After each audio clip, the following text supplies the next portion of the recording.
28শে October এত বড় একটা সমাবেশের মধ্যে থেকে 2023 28 অক্টোবর এত বড় সমাবেশের মধ্যে একটা সাউন্ড গ্রেনেড, একটা হুমকি, দুইটার তিনটা একটা ইয়াতে কিন্তু বিএনপি সরে গেছিল। আমরা আসতেছি আপনার কাছে ব্যারিস্টার কাজল, আমরা একটু আসতেছি। আমরা এখন এই জায়গাটার মধ্যে থেকে একটু জনাব নাসিরউদ্দিন পাটোয়ারিকে একটু শুনতে চাই। জনাব নাসিরউদ্দিন পাটোয়ারি, আপনারা আওয়ামী লীগের যে বয়ান মুক্তিযুদ্ধ নিয়ে, চেতনা নিয়ে বা অন্য কোনো কিছু নিয়ে, সেইটাই আপনারা প্রদর্শিত করতে চাইতেছেন কিনা যে আসলেই মানে ওগুলি আওয়ামী লীগের সম্পত্তি? এবং আমি ব্যারিস্টার ফুয়াদের কথাও বলতে চাই যে বিজয় দিবস মানি না, দরকার নাই, নতুন বিজয় দিবস খুঁজি, জাতীয় সঙ্গীত চেঞ্জ করি, জয় বাংলা ভালো না, ইত্যাদি আর কি। না, প্রথমত হলো মুক্তিযুদ্ধের অপমান করি যে যে প্রথমত হলো বিএনপি আমাদের প্রতিপক্ষ নয়, কিন্তু বিএনপির কোন নীতি যদি ওল্ড সিস্টেমের সাথে যায়, আমরা সেই সিস্টেমটার বিরোধী। এটা বিএনপিকে সুস্পষ্ট ভাবে এটা বুঝতে হবে। এবং বিএনপির এই আন্দোলনে অংশগ্রহণ ছিল, বিভিন্ন জায়গা থেকে তাদের সাপোর্ট দিয়েছিল, সেটা তারা অনেকে আন্দোলনে অংশগ্রহণ করেছিল তাদের কর্মীবৃন্দ। কিন্তু বিএনপির এটা বুঝতে হবে যে দলীয়ভাবে তারা কিন্তু অংশগ্রহণ করে নাই। অনেক ছিল বিএনপি নেতা, তাদের বাচ্চারা হলো তার বাপের নির্দেশ অমান্য করেই মাঠে চলে এসেছিল। ফলত তাদের পালসটা হলো বিএনপিকে বুঝতে হবে, তরুণ প্রজন্মের যেটা পালস, এটা হলো বিএনপির যারা নেতৃবৃন্দ আছেন তারা ভেবে দেখবেন। আর সেকেন্ড যেটা বলেছিলেন যে আমরা বরাবরই বলে থাকি আমাদের যাত্রাটা শুধু 24 থেকে না, আমাদের যাত্রাটা হলো 40 থেকে। সেখানে আমরা ইতিহাসের বাঁকটা টেনে থাকি যে আমরা যে একটা ন্যাশন স্টেট চেয়েছিলাম, বাংলাদেশের মানুষ শান্তিতে থাকবে, সেটা 40ও কিন্তু ব্রাহ্মণবাদীদের কারণে হলো আমাদের সেই অখণ্ড বাংলাটা আমরা পাইনি। আমরা 71-এ যে মুজিববাদী দিল্লির এক্সটেনশন সরকার প্রতিষ্ঠিত হয়েছিল, পরবর্তীতে 72-এর দিক থেকে জনগণের আকাঙ্ক্ষার সাথে কিন্তু তারা বেইমানি করেছিল। আমরা কিন্তু 71-এ সে লড়াইয়ের আকাঙ্ক্ষাকে ধারণ করে সাম্য, মানবিক এবং ন্যায় মর্যাদার যে একটি রাষ্ট্র চেয়েছিল, সেটা কিন্তু পরবর্তীতে হয়নি। আমরা সেই জায়গা থেকে 71 এবং 24-এর একটি সংশ্লেষণ ঘটাতে চাই, এবং যারা এই বিষয় নিয়ে বিতর্ক সৃষ্টি করবে, আমরা মনে করি যে হয়তোবা তাদের কোনো হীন উদ্দেশ্য রয়েছে এবং এটা বাংলাদেশে একটা বিভাজনের আবারও সেই রাজনীতিটা করতে চাচ্ছে।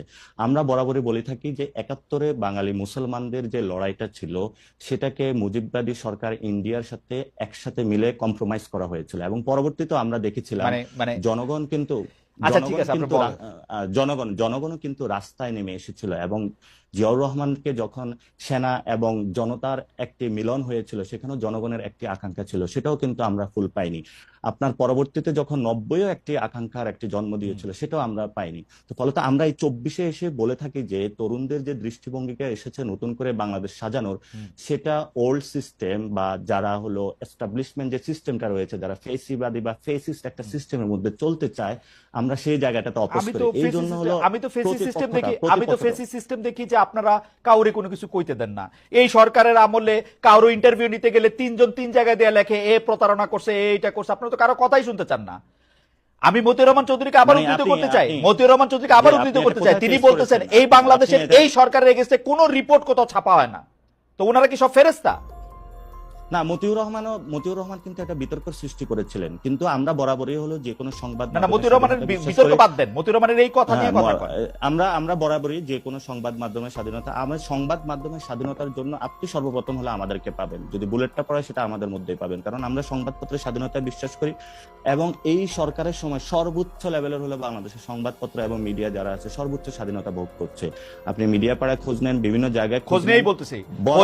আমি আপনার একটা তথ্য দিই, জনাব নাসিরউদ্দিন পাটোয়ারি, আপনাদের সমন্বয়কদের একজন জনাব হাসনাত, তিনি একটা টেলিভিশনের মালিকের ভবনে গিয়ে একটা লিস্ট ধরায় আসছেন যে এই 10 জনকে বাদ দিতে হবে, নাইলে সময় টিভি থাকবে না, ওইটাকে ইয়া করা হবে। খালিদ ভাই আপনার তো তাহলে মিডিয়া পাড়ায় অনেক বন্ধু বান্ধব রয়েছে, মিডিয়াগুলো কারা দখল করেছে, সেই মিডিয়াগুলোর ভূমিকা কি ছিল? এখন দখল করছে বিএনপি লোকেরা। এখন বিএনপি লোকেরা আর সমন্বয়ক, বিএনপি লোকেরা দখল করছে, সমন্বয়করা দখল করে নাই। কিন্তু আজকে বাংলাদেশে যে 3টি মাস হয়েছে, এই পর্যন্ত মিডিয়াগুলো কেন রিপোর্ট প্রকাশ করে নাই? সেই সময়ে গণ অভ্যুত্থানের এই পর্যন্ত কোন মিডিয়ার মাধ্যমে কোন একটা রিকশাওয়ালা যার ছেলেটা আহত হয়েছে, গুলিতে শহীদ হয়েছে, কোন একটা রিপোর্ট আপনি পড়েন নাই? সেই মিডিয়াগুলো আপনি পত্রিকা পড়েন না? হাজার রিপোর্ট, নট অ্যাবাউট দাদা, আপনি পত্রিকা, আমরা বাংলাদেশের সবগুলা পত্রিকা পেয়ে থাকি, এবং আপনি দেখেন নাই কোন পত্রিকাতে জুলাই আগস্টে কারা নিহত হয়েছে সেগুলো নিয়ে রিপোর্ট করে নাই? প্রত্যেকটা পত্রিকা আমরা টু দা পয়েন্টে পড়ে থাকি। এবং জুলাই আগস্টে জুলাই আগস্টে হত্যাকাণ্ড নিয়ে রিপোর্ট করে নাই পত্রিকা? খালিদ ভাই, আপনি বাংলাদেশের মিডিয়া পাড়ায় এখন যা চলছে, আপনি এখনো দেখবেন বাংলাদেশের মিডিয়া পাড়ায় এখনো এই গণ অভ্যুত্থানের পরেও কিন্তু আওয়ামী লীগের সংবাদ প্রচার হয়েছিল, এখনো কিন্তু বিভিন্ন জায়গায় আওয়ামী লীগের হলো গোপন বার্তা প্রচারিত হচ্ছে। So, ওই বিষয়গুলো আপনাদের কোনো অবজারভেশনে না, অবশ্যই অবজারভেশন আছে।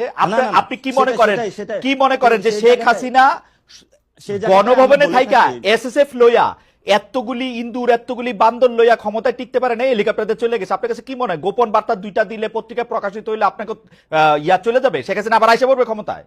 এই আপনাদের ধারণা? না না না না, সংবাদ মাধ্যমে শেখ হাসিনা বক্তব্য প্রকাশ হলে অসুবিধা কি?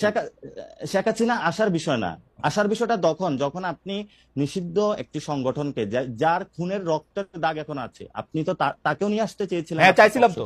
কিন্তু জনগণ যখন কথা বলেছে, আপনি কিন্তু সেখান থেকে পিছপা হয়েছে না। পিছপা হয়েছে আপনারা মামলা করার হুমকি দিচ্ছেন, মামলা করার হুমকি দিচ্ছেন।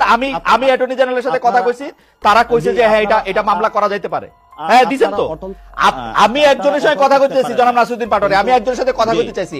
আপনারা আমার সাথে কথা না বইলা আপনারা স্ট্যাটাস দিয়ে দিচ্ছেন যে আমি প্রতারণা করছি। আপনি জানেন প্রতারণা শব্দের মানে জানেন? জি জি, এটা আমি কিন্তু এটার স্ট্যাটাসের দায়ভার নিচ্ছি না, কারণ যে স্ট্যাটাস দিয়েছে সেটাতে সে জায়গাতে বলুক। কিন্তু আমরা স্পষ্টত যেটা দেখি ক্যাম্পাসে, আমরা যাদের হাতে মাইর খেয়েছি, যারা আমাদের প্রতিনিয়ত পিঠাইছে, যারা প্রতিনিয়ত যাদের হাতে হলো খুনের, আমি ওরে নিয়ে আইসা কোলে বসে আদর করতাম, এরকম আপনার ধারণা? না না না না না না, আপনি কোলে নিয়ে আইসা আদর করেন, অথবা ও আইসা কথা বললে সব লোক আপনাদের বিরুদ্ধে চলে যেত। তাহলে আপনার সাথে তো তাদের সাথে যোগাযোগ আছে, আমার সাথে যোগাযোগ নাই। যোগাযোগ থাকতে হয় না, 50টা জায়গায় আপনাদের সাথে যোগাযোগ আছে, এবং সেই জায়গাতে বাংলাদেশের ইন্টেলিজেন্সকে একটু হেল্প করবেন, কিভাবে তাদেরকে ফিরিয়ে এনে এই শিখছেন, দাবিতে হলো বিচারের, এই শিখছেন আপনারা জার্নালিজম, যে আমরা আমাদের সাথে আওয়ামী লীগের লোক যোগাযোগ করলে আমরা ইন্টেলিজেন্সে তাদের নাম্বার দিয়ে দিব। এই হচ্ছে আপনাদের জার্নালিজম সম্পর্কে ধারণা। এটা হলো আমাদের জার্নালিজম ধারণা না, এটা হলো যে জায়গা থেকে খুনের বার্তা গেলে তারা আসুক বিভিন্ন জায়গায়, তারা মাঠে দাঁড়াক। শোনেন, এই যে সাদ্দাম, আমি আজকে টেলিভিশনে বলি, এই সাদ্দাম দিয়া আমি হচ্ছে ওয়ার্স্ট সাফারার। ওকে আমি একটা প্রশ্ন করার পরে ও হচ্ছে 60,000 ফেসবুক ভুয়া পেজ খুলে আমার বিরুদ্ধে লিখছে। আমি মনে করছি ও আসবে না, ওইটা তার জন্য পিকনিক হইতো না। এটা আপনিও তার ভিকটিম ছিলেন। হ্যাঁ, তাহলে সেজন্যই তো আমি তার প্রশ্ন করতে চাই। আপনারা কি দেখেছেন যে এই টিমের একটি স্ট্যাটাসে এবং তাদের একটা লাইভ টক শোতে সবাইকে হত্যার হুমকি দিয়েছে? এটা কি আপনি দেখেছিলেন? আমি আমি আমি আমি আমি আমি আমি এগুলি দেখি না। আম সরি, আপনি আসলে আমরা প্রশ্নের মধ্যে আসেন, প্রশ্নের মধ্যে আসেন, কারণ এই যে আপনি যে এটার কথা বললেন, এটা নিয়ে আমার কোনো ইন্টারেস্ট নাই, কোনো ইন্টারেস্ট নাই। এখন আপনার ইন্টারেস্ট থাকবে না, কারণ আপনি ব্যক্তিগত বিষয় নিয়ে আসছেন, তো যে আপনি কোথায় কাউকে নিয়ে আসতে পারেন নাই, কোথায় কি। আমি আসি নাই কিন্তু ব্যক্তিগত বিষয় না। জনাব নাসিরউদ্দিন পাটোয়ারি, এই প্রসঙ্গটা আপনি তুলছেন, এই প্রসঙ্গটা আপনি তুলছেন, এই জন্য আমরা কোনো মানে ব্যক্তিগত বিষয়ে যাচ্ছি না। এই প্রসঙ্গটা আপনি তুলছেন পাটোয়ারি, আপনি তুলছেন, আমি তুলি নাই কিন্তু। আপনি ওইটা বলেন, আপনি ওইটা বলেন। হ্যাঁ, আমি যেটা বলতে চাইতেছি, আমি যেটা বলতে চাইতেছি সেটা হচ্ছে যে এই মুক্তিযুদ্ধের বিপক্ষের যে বয়ানটা, যেমন এইটার ক্ষেত্রে নাগরিক যারা আপনারা আছেন, নাগরিক কমিটি, তারা আসলে অবস্থানটা কি নিতেছেন সেটা একটু আমাদের বলবেন। যে আমরা দেখতে পাচ্ছি যে একজন মুক্তিযোদ্ধা, আমি আসলে মুক্তিযোদ্ধারা বলে না, যে কোনো লোককেই আসলে অপমান করা, তাকে গলায় জুতার মালা দেওয়া এবং কোনো একটা কারো ছত্রছায়া এটা করা, এটার বিপক্ষে আপনি যদি 2 লাইনে একটু বলতেন যে এই জিনিসটা নিয়ে আপনি আসলে কিভাবে দেখতেছেন। না, প্রথমত আমরা বলি যে মুক্তিযুদ্ধের যে আকাঙ্ক্ষাটা ছিল, 71-এর মানুষ যে জন্য যুদ্ধে ঝাঁপিয়ে পড়েছিল, সেটা তো ব্যাহত হয়েছিল, এবং গত 53 বছরে বিভিন্ন দল ছিল, সেনা শাসন ছিল, বিভিন্ন বড় বড় কিংস পার্টি তারা ক্ষমতায় ছিল, এবং সেখানে তারা কিন্তু মুক্তিযুদ্ধের এই বিষয়গুলো এই পর্যন্ত কিন্তু যে দলে এসেছে তারা কিন্তু মুক্তিযোদ্ধা বানিয়েছে, এবং সেই জায়গাতে মানুষের প্রতি কিন্তু মুক্তিযুদ্ধের প্রতি একটা বীতশ্রদ্ধা তৈরি হয়েছিল, কারণ কে আসল কে নকল বোঝা যাচ্ছে না। ফলে তো আমরা যে জায়গাতে বক্তব্য রাখি সেটা হলো মুক্তিযুদ্ধের যে রিয়েল কোর স্পিরিটটা, সাম্য, মানবিক মর্যাদা এবং ন্যায় বিচার, সেই জিনিসটা আমরা ধারণ করি। সেই জিনিসটা ধারণ করে বলেই কিন্তু আমরা 24-এ উঠে দাঁড়িয়েছি, এবং 24-এ সেই আবেদনের ভিত্তিতেই কিন্তু আমরা মাঠে রক্ত দিয়েছি। এবং আমরা এই ক্ষেত্রে কোনো মুক্তিযোদ্ধার সাথে কোনো বেমানান কোনো কিছু করা হবে, অথবা তাদেরকে হত্যা বা গুম করা, অথবা তাদেরকে অ্যাসাল্ট করা হবে, আমরা কখনো এগুলো কোনো সমর্থন করি না। ইভেন আমরা কোনো ব্যক্তিকে আইনের শাসন নিজের হাতে তুলে দেওয়াকে অপছন্দ করি, এবং এটার আমরা তীব্র বিরোধিতা করি। কারণ কোনো ব্যক্তিকে হলো বাসায় থেকে উঠে নিয়ে কান ধরে উঠ বসা করা, অথবা তাকে এজাল্ট করা, আমরা কখনোই এই বিষয়গুলো সমর্থন করি না। আমরা মনে করি দেশে একটি সুন্দর বিচার প্রক্রিয়ার মধ্যে যদি কেউ কোনো অপরাধ করে থাকে সেটার বিচার হবে, আর যদি সে অপরাধ না করে থাকে, যদি কেউ তাকে সেই এলিগেশন এনে থাকে, তাহলে তার বিচার করা হবে। আমরা সেই সুন্দর বিচার প্রক্রিয়া বিশ্বাস করি। ওকে, জনাব নাসিরউদ্দিন পাটোয়ারি, আপনাকে ধন্যবাদ। আপনারা জানেন যে চ্যানেল 24 আমাদের অনুষ্ঠানটি সরাসরি সম্প্রচার করছিল। চ্যানেল 24 তাদের টপ অফ দ্য নাউজের জন্য মানে 54 বা 55 পরে, অর্থাৎ আর 2-3 মিনিট পরে তারা চলে যাবেন। আমি এটাই এখনই বলে রাখলাম, কারণ আমার প্রশ্নটি করে রাখতে হচ্ছে ব্যারিস্টার রুহুল কুদ্দুস কাজলকে, যে জনাব রুহুল কুদ্দুস কাজল আওয়ামী লীগ সরকারের সময় তারেক রহমান বাংলাদেশে আসেননি, রাজনৈতিক বাস্তবতা ছিল, কিন্তু 5 আগস্টের পরও তিনি ফেরেননি। এখন স্পর্শকাতর মামলা থেকে, আপনাদের ভাষায় সব মিথ্যা মামলা থেকে খালাস পেয়েছেন তারেক রহমান, তারপরও তিনি দেশে ফিরছেন না, ভার্চুয়াল জনসভায় যোগ দিচ্ছেন, বিএনপির নেতৃত্বে সরকার গঠন হবে এটা নিশ্চিত করার পরেই তিনি দেশে ফিরবেন। মানে আসলে তিনি দেশে ফিরতেছেন না কেন? মানে তার না, কোন জায়গা থেকে তিনি আসলে একটু ভীত বোধ করছেন? দেখুন, আমার মনে হয় প্রথম কথা হচ্ছে যে আপনি যে প্রশ্নটি করেছেন অনেকটা ব্যক্তিকেন্দ্রিক প্রশ্ন। তো আসলে আপনি জানেন না, পার্টি খুব প্রধান তো স্বাভাবিকভাবেই, শুধু ব্যক্তি না, উনি তো ইনস্টিটিউশন। কিন্তু কথা হচ্ছে যে একজন ব্যক্তির অ্যাবসুটলি যে প্রশ্নটা আপনি করেছেন, আমি যদি এখন কোনো কারণে খালেদ মহিউদ্দিনকে জিজ্ঞেস করি, খালেদ মহিউদ্দিন আপনি সকালবেলা কি দিয়ে নাস্তা করেছেন, এই প্রশ্ন নিশ্চয়ই নাসিরউদ্দিন পাটোয়ারি আপনাকে দিতে পারবে না। এটাকে মানতে হবে বাস্তবতা। Right, right. সুতরাং এটা একটা রাজনৈতিক দলের নেতা এবং তার স্বাভাবিক